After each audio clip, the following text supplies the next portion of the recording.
Hi zusammen und willkommen auf meinem Kanal. Im Video heute zeige ich euch, wie ihr einen Folienballon zeichnen könnt.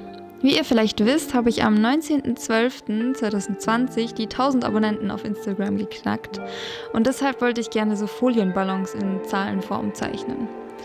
Erst hatte ich ein bisschen Schiss davor, weil ich dachte, das wäre mega schwer, aber es geht eigentlich voll. Um so einen Folienballon zu zeichnen, habe ich zuerst die Zahl grob vorgezeichnet. Im Endeffekt habe ich da eine viel zu große Wissenschaft draus gemacht, weil ich wollte, dass die Zahlen alle gleich groß sind und den gleichen Abstand zueinander haben, weshalb das jetzt letztendlich ziemlich steif aussieht. Aber naja.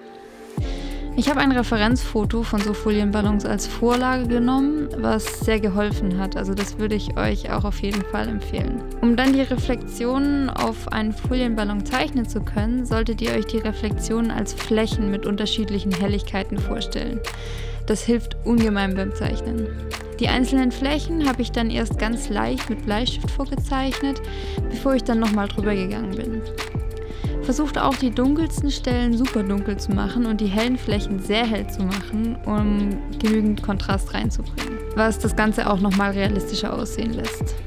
Wenn ihr so ein Verwischding aus Papier habt, wie ich hier benutzt habe, das ist ziemlich hilfreich für die Flächen, die weder super hell noch super dunkel sind. Was ich euch auch empfehlen würde, wenn ihr die Folienballons zeichnen wollt, ist ab und zu mal aufzustehen und was anderes anzuschauen. Wenn man zu lange drauf starrt, sieht man irgendwann nur noch die Flächen und es sieht eigentlich gar nicht mehr realistisch aus. Sobald man eine kurze Pause gemacht hat und wieder zurückkommt, sieht es gleich wieder viel besser aus. Aber auch hier ist es im Prinzip wie bei allem. Einfach mal ausprobieren und machen. Das ist immer noch die beste Methode, um zeichnen zu lernen. Ich überrasche mich auch immer wieder selbst, wenn ich anfangs denke, ich kann sowas nicht und im Endeffekt sieht es dann doch super aus.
Ich hoffe, euch hat mein Video zum Thema Folienballonzeichnen gefallen und wenn ja, würde ich mich sehr über einen Daumen nach oben, einen Kommentar oder ein Abo freuen.